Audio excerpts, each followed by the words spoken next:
Hi flyers, sky breakers, exam warriors. இன்றைக்கி நம்ம இந்த வீடியோவில் சிட்டிசன்ஷிப் ஆஃப் இந்தியா, இந்திய குடியுரிமை பெறுவதற்கான வழிகள், அது தொடர்பான செய்திகள், அரசியல் அமைப்பில் என்னென்ன ப்ரொவிஷன்ஸ் இருக்குது, அதெல்லாம் பார்க்க போகிறோம். சிட்டிசன்ஷிப் பற்றி பார்க்கலாம் நம்ம இந்த வீடியோவில். இந்தியா குடியுரிமை பற்றிய டீட்டெயில்ஸ் எல்லாம் பார்ட் 2ல் இருக்குது. நமக்கு தெரியும். ஆர்டிகல் 5லேருந்து 11 வரலமான ஆர்டிகல்ஸ் சிட்டிசன்ஷிப் தொடர்பானது. Part 2 article 5 to 11. முதல்ல சிட்டிசன்ஷிப் ஆக்ட் 1955 இந்தியன் கவர்மெண்ட் கொண்டு வராங்க.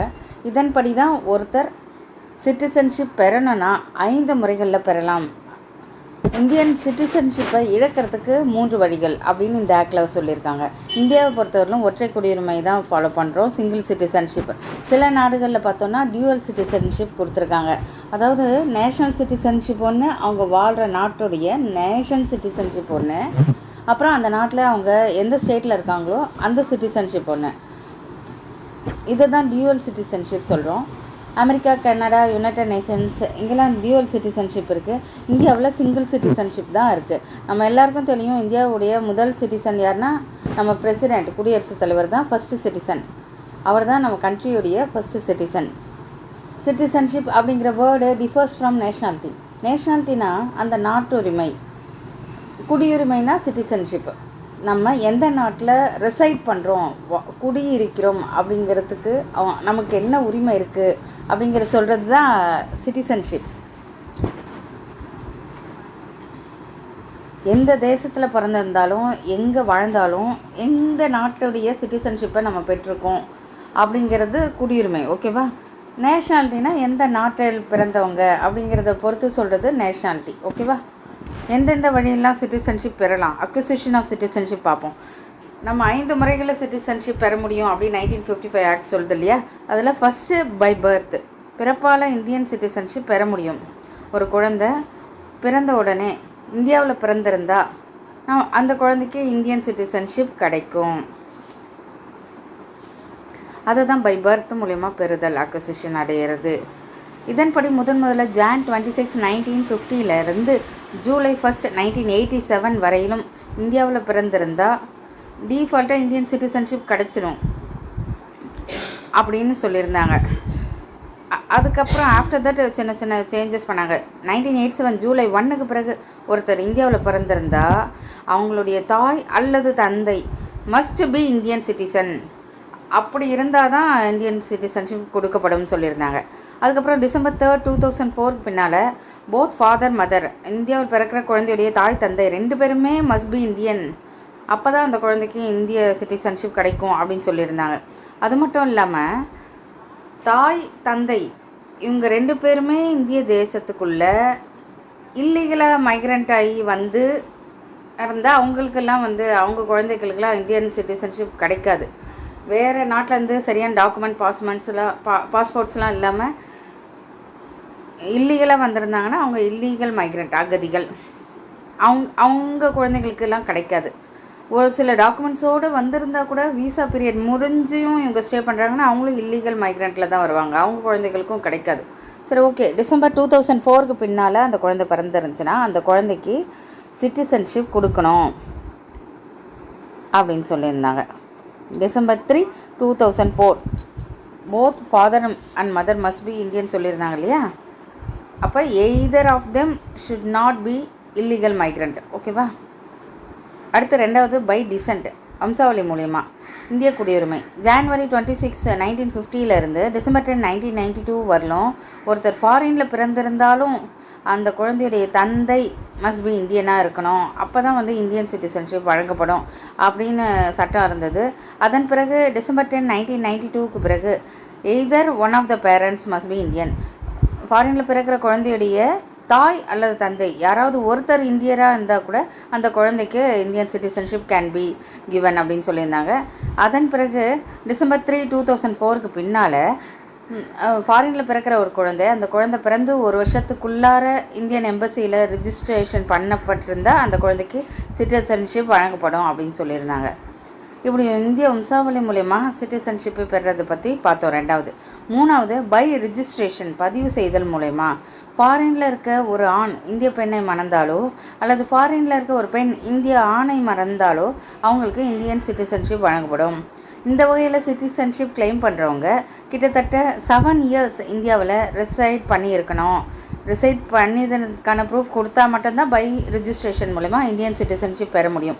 இவங்க இந்திய குடியுரிமை கேட்டு ரிஜிஸ்டர் பண்ணுற தேதியிலேருந்து அதுக்கு முன்னால் 7 ஆண்டுகள் வரை இந்தியாவில் வாழ்ந்து இருக்கணும். அதன் அடிப்படையில் தான் அவங்களுக்கு பை ரிஜிஸ்ட்ரேஷனில் கொடுக்குறாங்க சிட்டிசன்ஷிப்.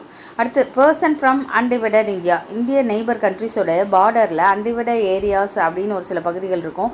ஸோ அந்த பகுதியில் இருக்க பர்சனுக்கு இந்தியன் சிட்டிசன்ஷிப் வழங்கப்படும் சொல்லியிருக்காங்க சிட்டிசன்ஷிப் ஆக்ட் மூலமா. அடுத்து, ஃபாரினில் பிறக்கக்கூடிய ஒரு குழந்தையுடைய இந்தியன் பேரண்ட்ஸு அந்த குழந்தை மைனராக இருந்தாருன்னா 18 வயதுக்குட்பட்டவராக இருந்தாங்கன்னா அந்த பேரண்ட்ஸ் ரிஜிஸ்டர் பண்ணி அந்த குழந்தைக்கு சிட்டிசன்ஷிப் வாங்கி தரலாம். இல்லை அந்த பர்சன் 18 இயர்ஸ் ஃபில்டு ஆனவங்களாக இருந்தாங்கன்னா அவங்களே ரிஜிஸ்டர் பண்ணிக்கலாம். அடுத்து, பை நேச்சுரலைசேஷன், இயல்பு குடியுரிமை. இதன் மூலயமா எப்படி குடியுரிமை பெறலாம் அப்படின்னா, ஆன் அப்ளிகேஷன், இந்தியனாக இருக்கிற ஒருவர் எந்த நாட்டினுடைய சிட்டிசன்ஷிப்பும் பெறாமல் வெவ்வேறு நாடுகளில் வெவ்வேறு சில காலகட்டம் இருந்தாங்கன்னா அவங்க இந்தியன் சிட்டிசன்ஷிப் பெற முடியும்.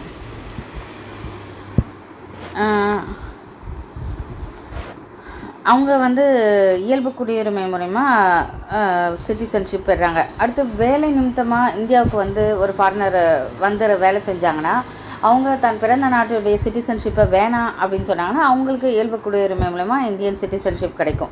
அடுத்து, பை இன்கார்பரேஷன் ஆஃப் டெரிட்டரி, அண்டை நாட்டில் இருந்து சில பகுதி இந்திய பிரதேசமாக மாறும்போது அப்பகுதியில் இருக்க மக்களுக்கு இந்தியன் சிட்டிசன்ஷிப் வழங்கப்படுது. 1962 டாமன் அண்ட் டையூ, தாதா நகர் ஹைவேலி போர்ச்சுகீஸ் கிட்டேருந்து இந்தியாவுடைய இன்டெகிரேட்டட் பகுதியாக மாற்றப்பட்டது. இவ்வாறு இந்திய பகுதியாக மாற்றப்படுகிற ஒரு பிரதேச மக்களுக்கு இந்திய சிட்டிசன்ஷிப் கொடுக்குறோம். ஸோ மக்களுக்கு எப்படியெல்லாம் சிட்டிசன்ஷிப் பெற முடியுங்கிறத பார்த்தோம். சரி, இப்போ எந்தெந்த வகையில் சிட்டிசன்ஷிப் லூஸ் பண்ண முடியுங்கிறத பார்க்கலாம். இதற்கு 3 வழிகள் இருக்குது. ஃபஸ்ட்டு, பை ரெனன்சேஷன், குடியுரிமை துரத்தல். இது தானாகவே முன் இந்திய குடியுரிமை வேணாம் அப்படின்னு சொல்கிறவங்களுக்கு இந்திய குடியுரிமை ரத்து செய்யப்படுது. அடுத்து, பை டெர்மினேஷன், இது குடியுரிமை முடிவு கொண்டு வருது. வேறு நாட்டினுடைய குடியுரிமை பெறும்போது அவங்களுடைய இந்திய குடியுரிமை ஆட்டோமேட்டிக்காக முடிவுக்கு வந்துடும். இது டெர்மினேஷன், சட்ட நடவடிக்கை எடுக்கப்பட்டு முடிவு கொண்டு வரப்படும்.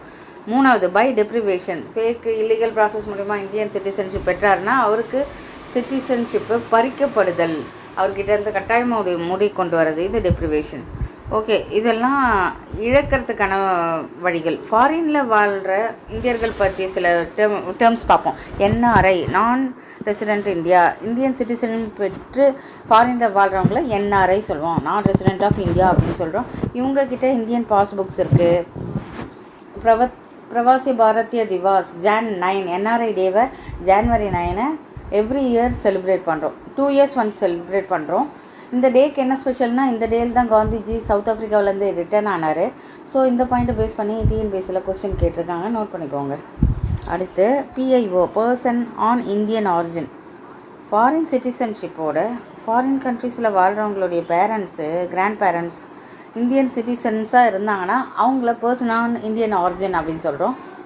ஆனால் இதை பேஸ் பண்ணி ரெஸ்ட்ரிக்ஷன்ஸ் இருக்குது. கிட்டத்தட்ட 7 கண்ட்ரிஸ், பாகிஸ்தான், ஆப்கானிஸ்தான், பூட்டான், நேபாள், சைனா, ஸ்ரீலங்கா, பங்களாதேஷ், இந்த 7 கண்ட்ரீஸில் நம்ம சொன்ன மாதிரியான பர்சன்ஸ் இருக்காங்கன்னா அவங்களுக்கு பர்சன் ஆன் இந்தியன் ஆரிஜின்ஸ் இந்த கேட்டகரியில் வரமாட்டாங்க. இந்த 7 கண்ட்ரிஸ் தவிர மற்ற கண்ட்ரீஸில் இருக்க இந்தியன் ஆரிஜினோடு இருக்க மக்களுக்கு பிஐஓன்னு கொடுத்துட்டு இருந்தாங்க. ஆனால் இப்போ 2015 ஜான் 9க்கு அப்புறம் பிஐஓ கேட்டகரியில் இருக்கவங்கள ஓசிஐ கேட்டகரியில் மெர்ஜ் பண்ணிட்டாங்க.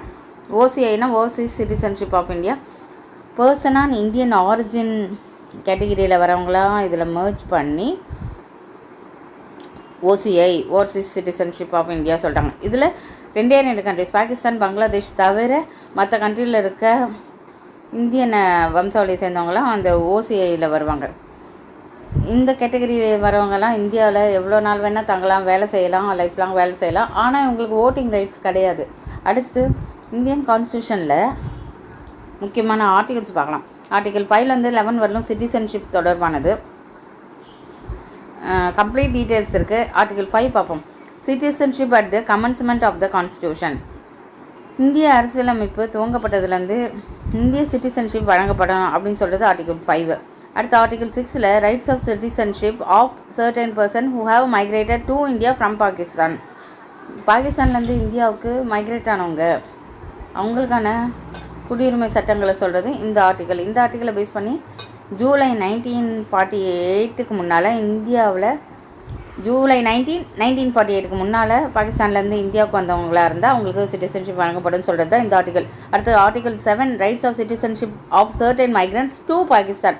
அதாவது மார்ச் 1, 1947க்கு முன்னாடி இந்தியாவிலேருந்து பாகிஸ்தானுக்கு போனவங்களுக்கான சிட்டிசன்ஷிப் ரைட்ஸை பற்றி சொல்கிறது இந்த ஆர்டிகல்.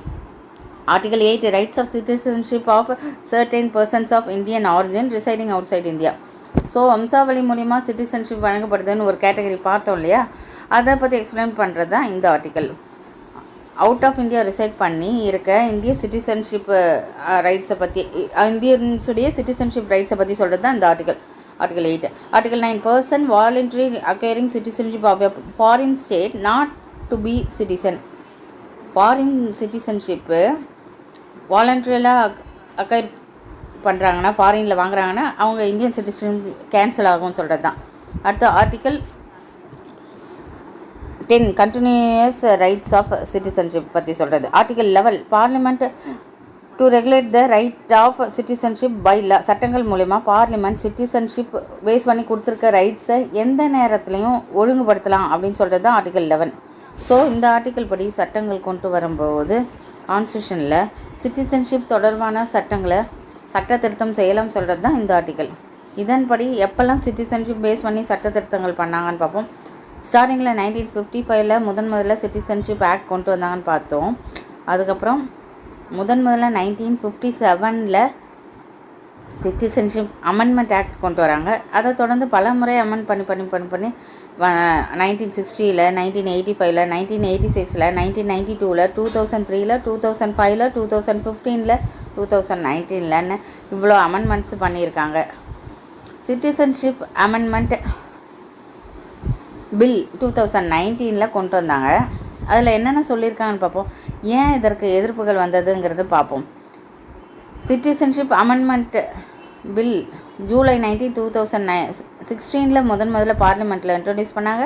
இதில் என்ன சொல்லியிருந்தாங்கன்னா ஆரம்ப காலத்தில் 1955ல் அதாவது முதல்ல சிட்டிசன்ஷிப் ஆக்ட் கொண்டு வந்தபோது இல்லீகல் மைக்ரண்ட்டாக இருந்தவங்க அவங்க இந்தியாவில் இருந்தாங்கன்னா 11 இயர்ஸ் இருந்தாங்கன்னா அவங்களுக்கு இந்தியன் சிட்டிசன்ஷிப் வழங்கப்படும் சொல்லியிருந்தாங்க. ஆனால் 2019 அமெண்ட்மெண்ட் மூலிமா அப்படி வந்து இல்லீகல் மைக்ரண்ட்ஸ் இந்தியாவில் 5 ஆண்டுகள் வசித்திருந்தால் அவங்களுக்கு குடியுரிமை வழங்கப்படும் சொல்லியிருக்காங்க.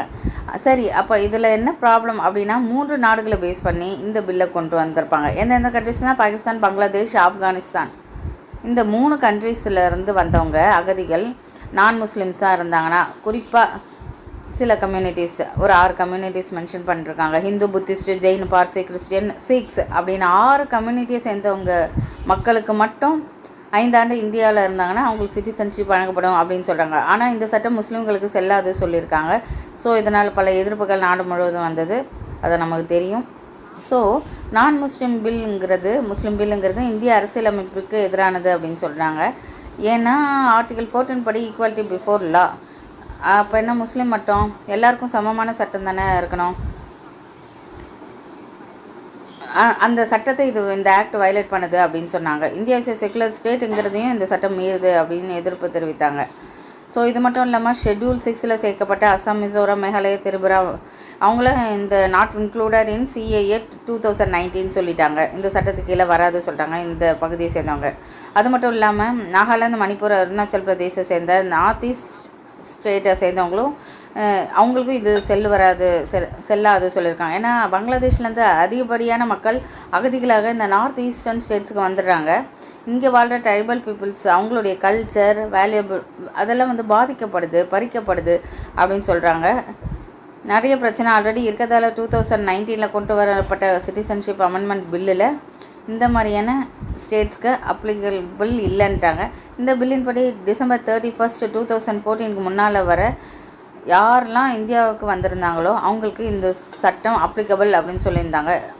அதுதான் இந்த பில்லை அனௌன்ஸ் பண்ணாங்க. இந்த பில் இன்ட்ரடியூஸ் பண்ண டேட் என்னென்னா அதை ஞாபகம் வச்சுக்கணும். எந்த டேட்டுக்கு முன்னால் வந்த மக்களுக்கு இந்த ரூல் அப்படிங்கிறதெல்லாம் நம்ம ஞாபகம் வச்சுக்கணும். Okay, thank you. சிக்னிஃபிகன்ஸ் முக்கியத்துவம் பற்றி ஃபஸ்ட்டு பார்ப்போம். சிட்டிசன்ஷிப் முக்கியத்துவம் பற்றி. அடுத்து கான்ஸ்டியூஷனல் ப்ரொவிஷன்ஸ். கான்ஸ்டியூஷன் எழுதும்போது யாருக்கெல்லாம் சிட்டிசன்ஷிப் கொடுக்கணுங்கிறத பற்றி பார்ட் 2ல் ஆர்டிகல் 5 to 11 சொல்லியிருப்பாங்க. அடுத்து சிட்டிசன்ஷிப் ஆக்ட் 1955. நம்மளுடைய சிட்டிசன்ஷிப் ஆக்டில் பார்த்தோன்னா நிறைய சட்ட திருத்தங்கள் கொண்டு வந்திருப்பாங்க, நிறைய அமெண்ட்மெண்ட்ஸ் கொண்டு வந்திருப்பாங்க. அதை பற்றி நம்ம 3rd டாப்பிக்கில் பார்க்கலாம். அடுத்து 4th அக்விசிஷன் ஆஃப் சிட்டிசன்ஷிப்.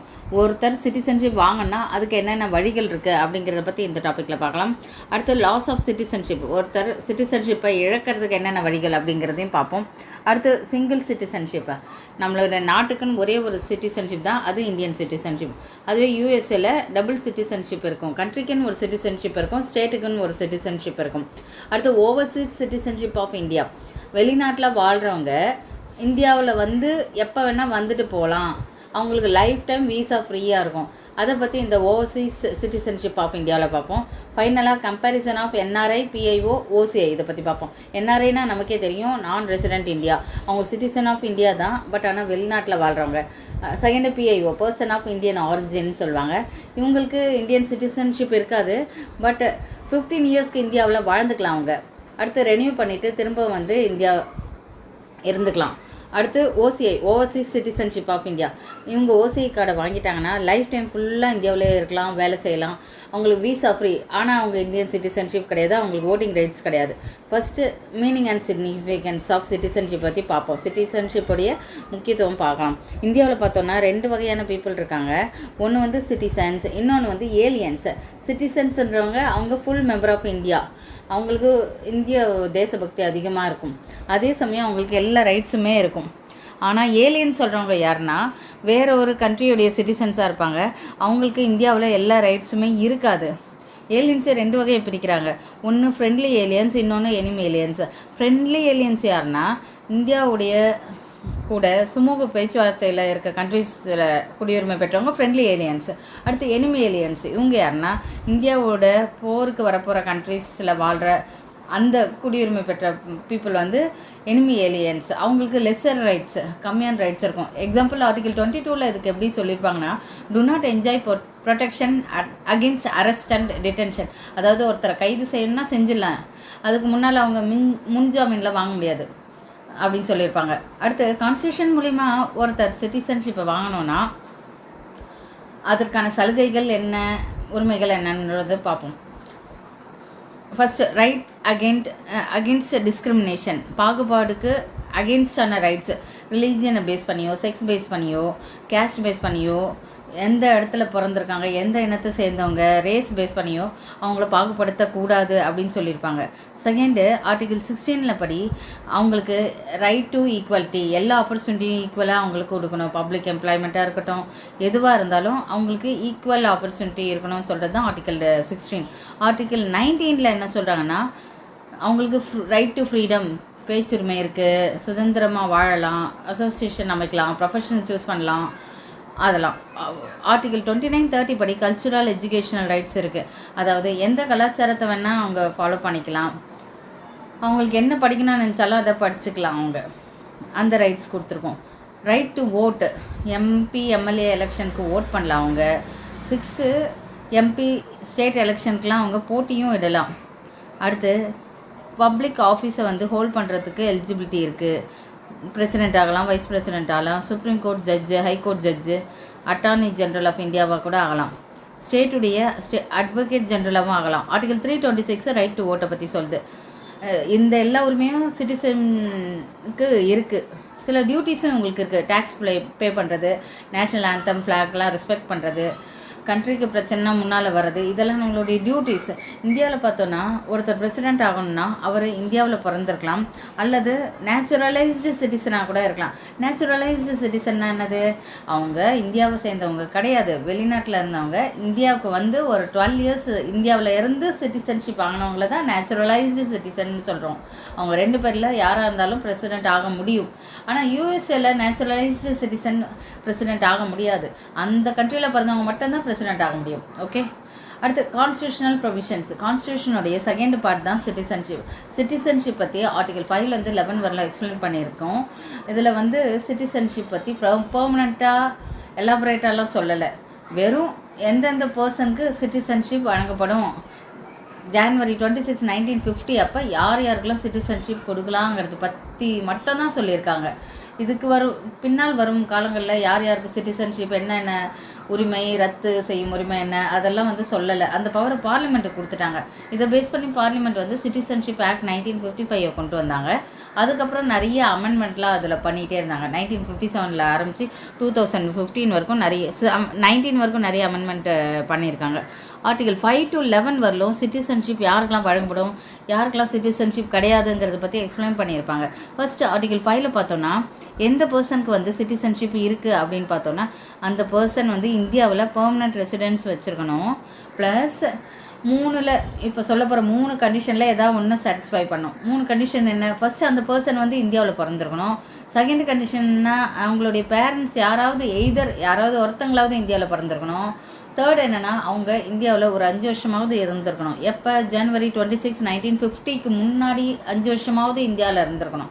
இந்த 3 கண்டிஷனில் ஏதாவது ஒரு கண்டிஷனை சாட்டிஸ்ஃபை பண்ணியிருந்தாங்கன்னா அவங்களுக்கு சிட்டிசன்ஷிப் இருக்குது அப்படின்னு சொல்லியிருந்தாங்க. அடுத்து ஆர்டிகல் 6ல் என்ன சொல்லியிருக்காங்க? பாகிஸ்தான்லேருந்து இந்தியாவுக்கு மைக்ரேட் ஆகி வந்தவங்களுக்கு சிட்டிசன்ஷிப் வாங்கணும்னா அவங்க என்னென்ன கண்டிஷன்லாம் சாட்டிஸ்ஃபை பண்ணுங்கிறத பற்றி சொல்லியிருப்பாங்க. ஃபஸ்ட்டு பார்த்தீங்கன்னா அவங்க பேரண்ட்ஸோ அல்லது கிராண்ட் பேரண்ட்ஸோ யாராவது ஒருத்தராவது அன்டிவைடட் இந்தியாவில் பிறந்திருக்கணும் அப்படின்னு சொல்லியிருப்பாங்க. இன்னொரு கண்டிஷன் என்னென்னா அவங்க ஜூலை 1948க்கு முன்னாடி மைக்ரேட் ஆகி வந்திருக்கணும். அப்படி வந்திருந்தாங்கன்னா அவங்க நார்மலாக இந்தியாவில் ரெசிடெண்ட்டாக இருந்திருந்தாங்கன்னா போதும். இதே ஜூலை 1948க்கு அப்புறம் அவங்க மைக்ரேட் ஆகி வந்திருந்தாங்கன்னா அவங்க இந்தியாவில் ஒரு 6 மாதம் நார்மல் ரெசிடெண்ட்டாக இருந்து சிட்டிசன்ஷிப்க்கு அப்ளை பண்ணி வாங்கிக்கலாம். அடுத்து ஆர்டிகல் 7ல் என்ன சொல்லியிருப்பாங்கன்னா இந்தியாவிலேருந்து பாகிஸ்தானுக்கு மைக்ரேட் ஆகி போயிட்டு, அதாவது March 1, 1947க்கு அப்புறம் இந்தியாவிலேருந்து பாகிஸ்தானுக்கு மைக்ரேட் ஆகி போயிட்டு திரும்பவும் இந்தியாவிலேயே வந்து ரீசெட்டில் ஆகணும்னு வந்தவங்க வந்து சிட்டிசன்ஷிப் வேணும்னா அவங்க 6 மாதம் இந்தியாவில் இருந்து அதுக்கப்புறம் சிட்டிசன்ஷிப் அப்ளை பண்ணி வாங்கிக்கலாம் அப்படின்னு சொல்லியிருந்திருப்பாங்க. அடுத்து article 8, person who are any of whose parents grand parents born in undivided India இல்லாமல் வெளிநாட்டில் பிறந்த சில பேருக்கு இந்தியன் சிட்டிசன்ஷிப் வேணும்னா ஆர்டிகல் 8 மூலயமா வாங்கலாம். எப்படின்னா அவங்க பேரண்ட்ஸோ அவங்க கிராண்ட் பேரண்ட்ஸோ யாராவது ஒருத்தராவது இந்தியாவில் பிறந்திருந்தாங்கன்னா அவங்க இந்தியன் சிட்டிசன்ஷிப் வாங்கலாம். அடுத்து வந்து ஆர்டிகல் 9லேருந்து 11 வரலும் பார்த்துடலாம். Article 9, no person shall be Indian citizen if he voluntarily acquires foreign citizenship. வாலண்டியராக போய் ஃபாரின் சிட்டிசன்ஷிப் ஒருத்தவங்க இந்திய வாங்கினாருன்னா அவங்களுடைய இந்திய சிட்டிசன்ஷிப் ரத்து செய்யப்படும் சொல்லியிருக்காங்க. அடுத்து ஆர்டிகல் 10 என்ன சொல்லியிருக்காங்கன்னா நீங்கள் சிட்டிசன்ஷிப் வாங்கிட்டீங்க, இனிமேல் இந்தியன் சிட்டிசனாக தான் இருப்பீங்க. இதுக்கு மேலே எந்த பார்லிமெண்ட்ஸ் கொண்டு வர சட்ட திருத்தமும் உங்களுக்கும் அதன் மூலமாக கிடைக்கிற சலுகைகளும் எல்லா சிட்டிசனும் உங்களுக்கு கிடைக்கிற மாதிரி உங்களுக்கும் கிடைக்கும்னு சொல்லியிருப்பாங்க. ஆர்டிகல் 11ல் பார்லிமெண்ட்டுக்கு முழு பவருமே இருக்குது. ஒரு சிட்டிசன்ஷிப்பை எப்படி வாங்குறது, எப்படி ரத்து செய்கிறது, என்ன முறையில் பண்ணுறது அப்படிங்கிறத மாற்றி அமைக்கிற எனக்கு பண்ணுற பவர் பார்லிமெண்ட்டுக்கு சொல்லியிருந்தாங்க. அடுத்து சிட்டிசன்ஷிப் ஆக்ட் 1955 நம்மளுடைய கான்ஸ்டியூஷன் எழுதி முடித்தோடனே அதை நடைமுறை கொண்டு வரும்போது அதில் சிட்டிசன்ஷிப் யாருக்கெல்லாம் இருக்குன்றதை பற்றி மட்டும்தான் சொல்லியிருந்தாங்க. ஆனால் அதுக்கப்புறம் வரப்போகிற மக்களுக்கு எப்படிலாம் சிட்டிசன்ஷிப் வாங்கணுங்கிறத பற்றி எதுவுமே சொல்லலை. அதை பற்றி சொல்கிறது தான் இந்த ஆக்ட். இதில் பார்லிமெண்ட்டுக்கு ஃபுல் பவர் கொடுத்துருப்பாங்க 1955 ஆக்டில். ஆர்டிகல் 11ல் ஃபுல் பவர் இருக்குது, பார்லிமெண்ட்டுக்கு இருக்குங்கிறத சொல்லியிருப்பாங்க. ஆர்டிகல் 11ல் சொல்லியிருப்பாங்க. ஓகேவா? அதை பேஸ் பண்ணி கொண்டு வரப்பட்டது தான் சிட்டிசன்ஷிப் ஆக்ட் 1955.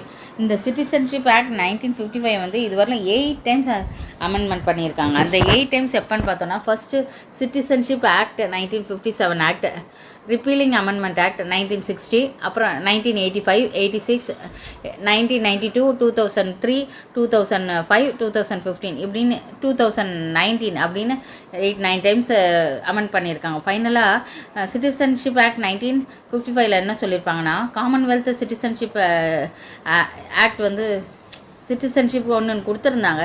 அதை வந்து சிட்டிசன்ஷிப் ஆக்ட் 2003 படி ரிப்பீல் பண்ணிட்டாங்க, நீக்கிட்டாங்க.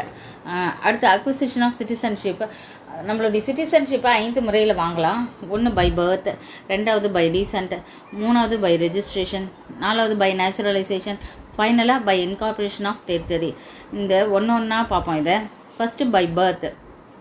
நம்ம வந்து இந்தியாவில் பிறந்திருந்து 26 ஜனவரி 1950க்கு மேலே பிறந்திருக்கணும். அதே மாதிரி ஃபஸ்ட்டு ஜூலை 1987 கீழே பிறந்திருந்தாங்கன்னா நமக்கு சிட்டிசன்ஷிப் கிடச்சிடும். நம்மளுடைய பேரண்ட்ஸ் எந்த நேஷ்னாலிட்டியில் இருந்தாலுமே நமக்கு சிட்டிசன்ஷிப் கிடச்சிடும். அதுவே நமக்கு ஆஃப்டர் ஃபஸ்ட்டு ஜூலை 1987க்கு பிறகு பிறந்திருந்தா நம்மளுடைய பேரண்ட்ஸில் யாராவது ஒருத்தருக்காவது இந்தியன் சிட்டிசன்ஷிப் பெற்றிருந்திருக்கணும். இதே டிசம்பர் 3, 2004க்கு பிறகு பிறந்திருந்தால் நம்மளுடைய பேரண்ட்ஸ் 2 பேருமே இந்தியாவில் பிறந்திருக்கணும். அப்படி இல்லைனா யாராவது ஒருத்தர் இந்தியாவில் பிறந்திருக்கணும், இன்னொருத்தர் கண்டிப்பாக இல்லீகல் மைக்ரண்ட்டாக இருந்திருக்கக்கூடாது. அப்புறம் ஃபைனலாக எனிமி ஏலியன்ஸ், வெளிநாட்டு தூதர்கள், அவங்களெலாம் பிறக்கிற பசங்களுக்கு இந்தியாவில் பிறந்தாங்கன்னா அவங்களுக்கு சிட்டிசன்ஷிப்லாம் கிடையாது. அடுத்து பை டிசென்ட். ஒரு குழந்தை வந்து இந்தியாவில் பிறக்காம வேறு ஒரு கண்ட்ரியில் பிறந்திருந்தாங்கன்னா அதை வந்து எப்படி சிட்டிசன்ஷிப் வாங்கும் அப்படிங்கிறத பற்றி சொல்லியிருப்பாங்க. அந்த குழந்தை வந்து 26 ஜனவரி 1950 10 டிசம்பர் 1992க்குள்ளே பிறந்திருந்துச்சுன்னா அவங்களுடைய அப்பா மட்டும் சிட்டிசனாக இருந்தாலே போதும், அந்த குழந்தைக்கு சிட்டிசன்ஷிப் கிடச்சிடும். இதே 3 டிசம்பர் 2004க்கு அப்புறம் அந்த குழந்தை வேறு ஒரு கண்ட்ரியில் பிறந்திருந்தாங்கன்னா அந்த குழந்தையுடைய பர்த் ரெஜிஸ்ட்ரேஷனை வந்து நம்மளுடைய இந்திய தூதரகம் அந்த கண்ட்ரியில் இருக்க நம்ம இந்திய தூதரகத்தில் ரெஜிஸ்டர் பண்ணோம் 1 இயர். அப்படி ஒரு 1 இயர்க்குள்ளே பண்ணலைன்னா தாண்டிடுச்சுன்னா சென்ட்ரல் கவர்மெண்ட்டுடைய பர்மிஷனோட அவங்க ரெஜிஸ்டர் பண்ணிக்கலாம். அந்த குழந்தையுடைய பேரண்ட்ஸ் வந்து எழுதி கொடுத்துருக்கணும். அந்த மைனர் சைல்டு 18 வயதுக்கு உட்பட்ட குழந்தைகளுக்கு வேறு எந்த கண்ட்ரியோடைய பாஸ்போர்ட்டும் வச்சிடக்கூடாது வச்சில்ல அப்படிங்கிறத எழுதி கொடுத்துருக்கணும். ஒருவேளை அந்த குழந்தை வேறு கண்ட்ரியோடைய சிட்டிசன்ஷிப் வச்சுருந்தாங்கன்னா அந்த குழந்தை 18 இயர்ஸ் ஏஜ் அட்டன் பண்ணிட்ட பிறகு 6 மந்த்துக்குள்ளே அந்த கண்ட்ரியுடைய சிட்டிசன்ஷிப்பை நிராகரிச்சிடணும். அப்படி இல்லைன்னா நம்ம கொடுத்த இந்தியன் சிட்டிசன்ஷிப் வந்து ரத்தாயிடும். ஓகே, அடுத்து பை ரெஜிஸ்ட்ரேஷன் மூலமா எப்படி சிட்டிசன்ஷிப் வாங்குறது பார்ப்போம். ஒரு பர்சன் பை பர்த் அல்லது பை டிசன் முறையிலையோ சிட்டிசன்ஷிப் வாங்க முடியலைன்னா அவங்க பை ரெஜிஸ்ட்ரேஷன் முறையில் சிட்டிசன்ஷிப் வாங்கலாம். எப்படின்னா அவங்க சென்ட்ரல் கவர்மெண்ட் கிட்ட அப்ளை பண்ணி சிட்டிசன்ஷிப் வாங்கலாம். அவங்க வந்து என்ன கேட்டகரியில் இருந்தால் அந்த சிட்டிசன்ஷிப் கிடைக்குங்கிறது பார்ப்போம். ஃபஸ்ட்டு பார்த்தோன்னா person of Indian origin. Indian origin அப்படின்னா என்னென்னா ஒரு பர்டிகுலர் பர்சன் அல்லது அவங்களுடைய பேரண்ட்ஸ் யாராவது ஒருத்தராவது இந்தியாவில் பிறந்திருந்து அல்லது இந்தியாவோட ஜாயின் பண்ண டெரிட்டரியில் பிறந்திருந்தால் அவங்க இந்தியன் ஆரிஜின் சொல்லுவாங்க. அந்த மாதிரி இருக்கிற இந்திய ஆரிஜினை சேர்ந்த ஒரு பர்சன் இந்தியன் சிட்டிசன்ஷிப் வாங்கினா அவங்க ஒரு ஆர்டினரி ரெசிடெண்ட்டாக 7 வருஷம் இந்தியாவில் இருந்தால் போதும். அதுக்கப்புறம் அவங்க சிட்டிசன்ஷிப் அப்ளை பண்ணி வாங்கிக்கலாம். செகண்டு, இந்தியன் ஆரிஜினை சேர்ந்தவங்க இந்தியாவில் இல்லாமல் வெளிநாட்டில் இருந்து அவங்க பை ரெஜிஸ்ட்ரேஷன் முறையில் சிட்டிசன்ஷிப் அப்ளை பண்ணி வாங்கிக்கலாம். தேர்டு பார்த்தோன்னா ஒரு பர்சன் இந்தியன் சிட்டிசனை வந்து கல்யாணம் பண்ணிட்டாங்கன்னா அந்த பர்டிகுலர் பர்சனுக்கு வந்து சிட்டிசன்ஷிப் வாங்கணுன்னா அவங்களும் 7 வருஷம் இந்தியாவில் ஆர்டினரி ரெசிடெண்ட்டாக இருந்து அவங்க சிட்டிசன்ஷிப் அப்ளை பண்ணி வாங்கிக்கலாம். ஃபோர்த்து, இந்தியன் சிட்டிசனுடைய மைனர் சைல்டாக இருந்தால் அவங்க சிட்டிசன்ஷிப் அப்ளை பண்ணி வாங்கிக்கலாம். ஃபிஃப்த்து, பர்சனாக ஃபுல் ஏஜ், அதாவது 18 வயசான ஒரு பர்சன் அவங்களுடைய பேரண்ட்ஸ் இந்தியன் சிட்டிசனாக இருந்தாலோ அல்லது பேரண்ட்டில் யாராவது ஒருத்தங்க முன்னாடி இந்தியன் சிட்டிசனாக இருந்தாங்கன்னா அவங்க வந்து 12 மந்த்ஸ் இந்தியாவில் ஆர்டினரி ரெசிடெண்ட்டாக இருந்து இந்தியாவில் சிட்டிசன்ஷிப் வாங்கிக்கலாம்.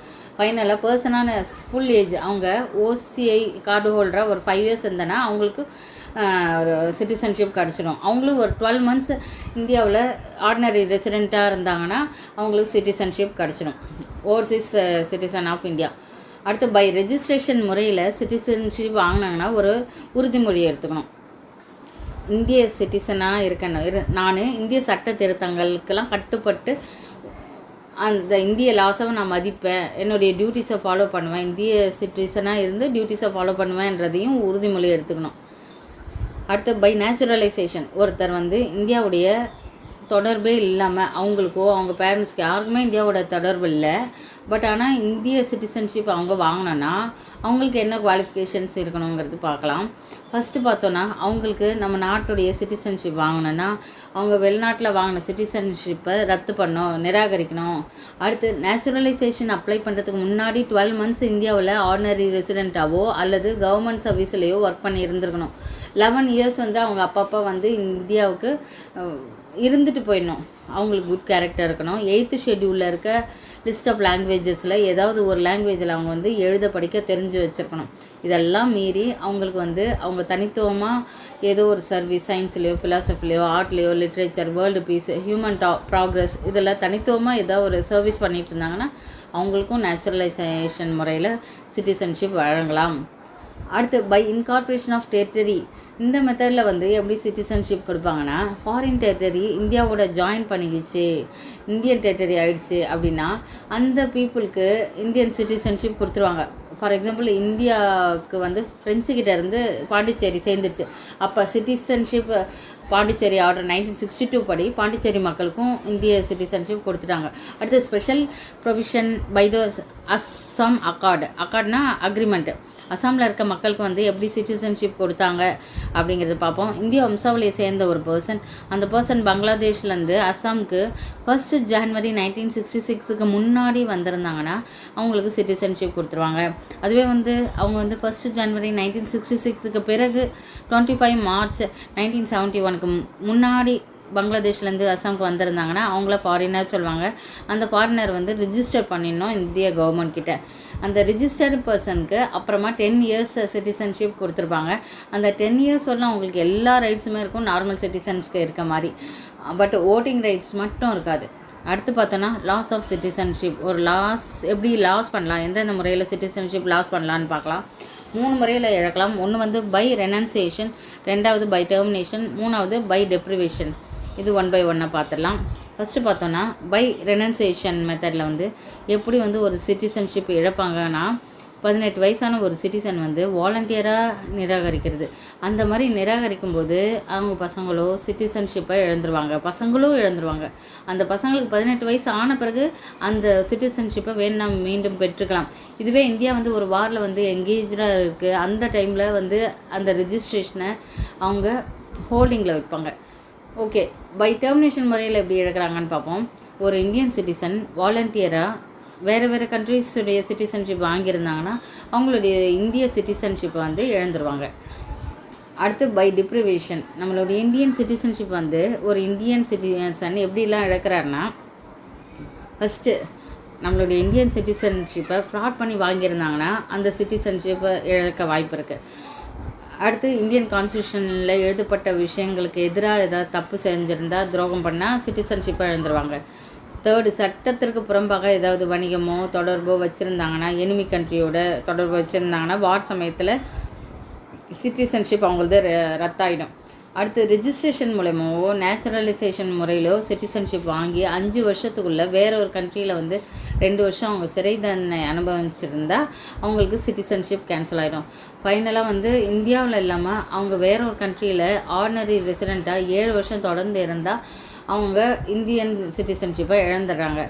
அடுத்து சிங்கிள் சிட்டிசன்ஷிப். இந்தியன் கான்ஸ்டியூஷன் என்ன தான் ஃபெடரல் ஸ்ட்ரக்சரில் இருந்தாலுமே ரியல் பாலிட்டி, சென்ட்ரல் ஸ்டேட் அப்படின்னு 2 பாலிட்டி இருந்தாலுமே கூட நமக்கு சிங்கிள் சிட்டிசன்ஷிப் தான் கண்ட்ரிக்கு. இதே யூஎஸ்ஏல பார்த்தோன்னா அங்கே 2 சிட்டிசன்ஷிப் இருக்கும். ஸ்டேட்டுக்கு ஒரு சிட்டிசன்ஷிப் இருக்கும், கண்ட்ரிக்கு ஒரு சிட்டிசன்ஷிப் இருக்கும். ஏன் நமக்கு 2 சிட்டிசன்ஷிப் கொண்டு வரலன்னா, ஒரு பாகுபாடு வந்துடக்கூடாதே அப்படின்றதுக்காக தான் நம்ம 2 சிட்டிசன்ஷிப் கொண்டு வரல. நம்ம கண்ட்ரியில் எங்கே பிறந்தாலுமே சேம் பொலிட்டிக்கல் சிவில் ரைட்ஸ் இருக்கும். இதில் கொஞ்சம் ஒரு சில எக்ஸப்ஷன்ஸ் கூட இருக்குது. அது என்னென்னா, ஃபஸ்ட்டு ஆர்டிகல் 16 படி right of equality in employment சொல்லியிருப்பாங்க இல்லையா. ஆனால் பார்லிமெண்ட் வந்து சர்டன் எம்ப்ளாய்மெண்ட்ஸ்க்கு மட்டும் ரெசிடெண்ட் வந்து இங்கே தான் இருக்கணும்னு சொல்லியிருந்திருப்பாங்க. அது வந்து பப்ளிக் எம்ப்ளாய்மெண்ட் ஆக்ட் 1957 படி சொல்லியிருந்திருப்பாங்க. அடுத்து ஆர்டிகல் 15 படி என்ன சொல்லியிருப்பாங்கன்னா, டிஸ்கிரிமினேஷன் அகேன்ஸ்ட் எனி சிட்டிசன் அப்படின்னு சொல்லியிருப்பாங்க. சிட்டிசனுக்கு பாகுபாடு பார்க்கவே மாட்டோம், டிஸ்கிரிமினேட் பண்ணவே மாட்டோம், ரிலிஜன், கேஸ்ட்டு, செக்ஸு, ரேஸ் பொறுத்தெல்லாம் பாகுபடுத்த மாட்டோம்னு சொல்லியிருப்பாங்க. ஆனால் ரெசிடெண்ட் ஒரு சில எக்ஸப்ஷன்ஸ் இருக்குது. ஸ்டேட் கவர்மெண்ட் வந்து அந்த பர்டிகுலர் ஸ்டேட்டில் இருக்க ஸ்டேட்டில் இருக்கவங்களுக்கு மட்டும் எஜுகேஷன் கன்செஷன் ஃபீஸ் கொடுப்பாங்க. அவுட் சைடர்ஸ் வந்து ட்ரைபல் ஏரியாஸ்குள்ளே போகிறதோ அங்கே செட்டில் ஆகிறதோ தங்குறதோ ரெஸ்ட்ரிக்ட் பண்ணியிருப்பாங்க. ஏன்னா அவங்களுடைய கல்ச்சுரல் ஆக்டிவிட்டீஸ்லாம் ஸ்பாயில் ஆகிடும் அப்படின்றதுக்காக. ஃபைனல் ஜம்மு அண்ட் காஷ்மீரில் இருக்க மக்களுக்கு வந்து அந்த ஸ்டேட் லெஜிஸ்லேச்சர் பார்த்திங்கன்னா ஸ்பெஷல் ரைட்ஸ் சலுகைகள்லாம் கொடுக்கலாம். எம்ப்ளாய்மெண்ட்டுக்காகவோ அவங்களுடைய எஜுகேஷனுக்கு ஸ்காலர்ஷிப் கொடுக்கறது அப்படின்னு ஸ்டேட் லெஜிஸ்லேச்சர் ப்ரொவைட் பண்ணலாம்.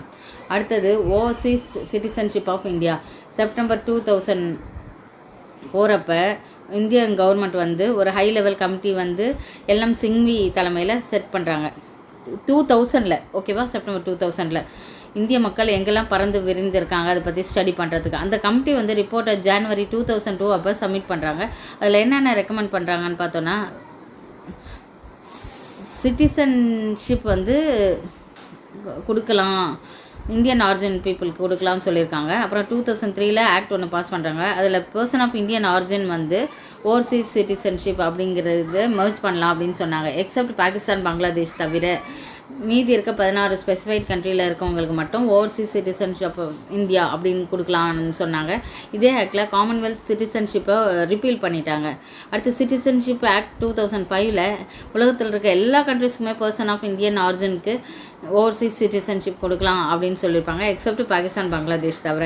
அடுத்து சிட்டிசன்ஷிப் ஆக்ட் ஆஃப் 2015 என்ன சொல்லியிருப்பாங்கன்னா, overseas citizenship plus person of Indian origin ரெண்டுத்தையும் கிளப் பண்ணி overseas citizenship India card holder அப்படின்னு ஒன்று கொடுக்க ஆரம்பிச்சிட்டாங்க. ஏன்னா அந்த டைமில் ஒரு கன்ஃபியூஷன் வந்தது, அதனால் அப்படி கொடுக்க ஆரம்பிச்சிட்டாங்க. அடுத்து ஒரு ஓசிஐ கார்டு வாங்கினா எப்படி ரிஜிஸ்டர் பண்ணுறது, ஓசிஐ கார்டுடைய ரைட்ஸ் என்னது, ஓசிஐ கார்டு ரிஜிஸ்டர் பண்ணுறப்ப எப்படிலாம் ரிஜெக்ட் பண்ணுவாங்க, ஃபைனலாக ஓசிஐ சிட்டிசன்ஷிப்பை எப்படி கேன்சல் பண்ணுவாங்க அப்படிங்கிறதெல்லாம் பார்ப்போம். First registration of OCI card holder. ஒரு ஓசிஐ கார்டு வாங்கணுன்னா எப்படி ரிஜிஸ்டர் பண்ணணும் அப்படிங்கிறத ஃபஸ்ட்டு அவங்களுக்கு 18 வயசாக இருக்கும்போது அவங்க இப்போ வேறு கண்ட்ரியோடைய சிட்டிசன்ஸாக கூட இருக்கலாம். ஆனால் கான்ஸ்டியூஷன் எழுதி முடிக்கும்போது அவங்க இந்தியன் சிட்டிசனாக இருந்திருக்கணும், இந்தியன் சிட்டிசனாக இருக்கிறதுக்கான தகுதியாவது பெற்றுக்கணும், அல்லது இந்தியாவுடைய ஜாயிண்டான டெரிட்டரியை சேர்ந்தவங்கள கூட இருக்கணும் அப்படின்னு சொல்லியிருப்பாங்க. அடுத்து இந்திய சிட்டிசனுடைய சைல்டாகவோ கிராண்ட் சைல்டாகவோ கிரேட் கிராண்ட் சைல்டாகவோ இருக்கணும் அப்படின்னு சொல்லியிருந்தாங்க. ஒரு மைனர் சைல்டு வந்து அப்ளை பண்ணனா both or one of the parents should be citizen of India சொல்லியிருந்தாங்க. ஃபாரின் ஆரிஜின், அடுத்து வெளிநாட்டில் பிறந்து வெளிநாட்டு வம்சாவளியை சேர்ந்தவங்க இந்தியன் சிட்டிசனாக இருந்து அவங்க ஒய்ஃபுக்கு ஓசிஐ கார்டு வாங்கினா வாங்கலாம். ஓசிஐ கார்டு ஹோல்டராக இருக்கவங்களுடைய ஒய்ஃபுக்கும் ஓசிஐ கார்டு வாங்கலாம். அவங்க மேரேஜ் ஆகி 2 இயர்ஸ்க்கு அப்புறம் தான் ஓசிஐ கார்டுக்கு அப்ளை பண்ண முடியும். யார் அப்ளை பண்ண முடியாதுன்னா, எந்த பர்சனுடைய parents, grand parents, great grand parents வந்து பங்களாதேஷ், பாகிஸ்தானுடைய சிட்டிசனாக இருக்காங்களோ அவங்க ஓசிஐ கார்டுக்கு அப்ளை பண்ண முடியாது. அடுத்து வந்து conferment of rights on OCI card holder. நம்மளுடைய சென்ட்ரல் கவர்மெண்ட் வந்து ஓசிஐ கார்டு ஹோல்டருக்கு சில ரைட்ஸ் எல்லாமே கொடுத்துருக்காங்க, சிலது தவிர. அது என்னெல்லாம் பார்த்தோன்னா, பப்ளிக் எம்ப்ளாய்மெண்ட்டில் எல்லாருக்கும் சம உரிமைன்னு சொல்லியிருப்பாங்க. அது வந்து இந்த ஓசிஐ கார்டு ஹோல்டருக்கு கிடையாது. அடுத்து வந்து அவங்க பிரசிடென்ட் எலெக்ஷன்லையோ வைஸ் பிரசிடென்ட் எலெக்ஷன்லையோ நிற்க முடியாது. Supreme court judge, high court judge ஆக முடியாது. ஓட்டராக கன்சிடர் பண்ண மாட்டாங்க. எம்பி எலெக்ஷன், எம்எல்ஏ எலெக்ஷன் அதெல்லாம் மெம்பராக நிற்க முடியாது. அப்புறம் அவங்க பப்ளிக் சர்வீஸில் ஒர்க் பண்ண முடியாது. அடுத்து renunciation of OCI card holder. OCI card ஹோல்டராக ஒருத்தர் இருக்கும்போது அவர் தன்னுடைய ஓசிஐ கார்டு வேணாம் அப்படின்னு நிராகரிச்சிட்டாங்கன்னா, அவங்களுக்கு வேணான்னு நிராகரிச்சிட்டாங்கன்னா அவங்க அதுக்கப்புறம் ரிஜிஸ்டர் பண்ணால் கூட அவங்களுக்கு கிடைக்காது. வெளிநாட்டு வம்சாவளியை சேர்ந்து அவங்க ஒய்ஃபும் ஓசிஐ கார்டை இழந்துருவாங்க. அவங்களோட பசங்க மைனர் சைல்டாக இருந்தால் அவங்களுக்கும் ஓசிஐ கார்டை இழந்துருவாங்க. லாஸ்ட்டாக பார்த்தோன்னா cancellation of registration of OCI card holder. OCI card ஹோல்டருடைய ரிஜிஸ்ட்ரேஷன் எப்போ கேன்சல் பண்ணாங்கன்னா, ஃப்ராடாக ரிஜிஸ்டர் பண்ணியிருந்தாலோ அல்லது பொய்யான தகவல் கொடுத்து ரெஜிஸ்டர் பண்ணியிருந்தாலோ இந்தியன் கான்ஸ்டியூஷன் அவங்க அதை மதிக்கலை அப்படின்னா கூட அவங்களுக்கு உடைய ஓசிஐ கார்டு இழக்கப்படும். வார் கண்ட்ரி கூட பேச்சுவார்த்தை வர்த்தகம்லாம் பண்ணியிருந்தால் கூட அவங்களுடைய ஓசிஐ கார்டை கேன்சல் பண்ணாங்க. ஓசிஐ கார்டு வாங்கி 5 வருஷத்துக்குள்ளே ஏதாவது ஒரு கண்ட்ரியில் 2 இயர்ஸ் சிறை தண்டனை அனுபவித்தா கூட அவங்களுக்கு ஓசிஐ கார்டு ரத்து செய்யப்படும். இந்தியாவுடைய இறையாமைக்கும் நேர்மைக்கும் பாதுகாப்புக்கும் இழப்பு ஏற்படும் வகையில் செயல்பட்டால் ஓசிஐ கார்டு ரத்து செய்யப்படும். அடுத்து comparison of NRI, PIO, OCI. என்ஆர்ஐனா நான் ரெசிடென்ட் இந்தியன், அவங்க இந்தியன் சிட்டிசன் தான், இந்தியன் பாஸ்போர்ட் வச்சுருப்பாங்க, ஆனால் ஃபாரினில் வந்து வாழ்ந்துட்டுருப்பாங்க. பிஐஓ அப்படின்றவங்க பர்சன் ஆஃப் இந்தியன் ஆரிஜின், அவங்களுடைய பேரண்ட்ஸ், ஆன்செஸ்டர்ஸ் இந்தியாவில் இருந்திருப்பாங்க. பட் ஆனால் இவங்க ஃபாரினில் இருப்பாங்க, ஃபாரின் சிட்டிசன்ஷிப்போட, அவங்களுக்கு இந்தியன் சிட்டிசன்ஷிப் இருக்காது. ஓசிஐங்கிறது overseas citizen of India, PIO OCI ரெண்டு பேரையும் மெர்ஜ் பண்ணி overseas citizen of India card holder அப்படின்னு மாற்றிருக்காங்க. ஓசிஐ கார்டு ஹோல்டர் வந்து இந்தியாவுக்கு வீசா எல்லாம் இல்லாமல் இந்தியாவுக்கு வந்து விசிட் பண்ணிட்டு போகலாம். நன்றி, தேங்க்யூ.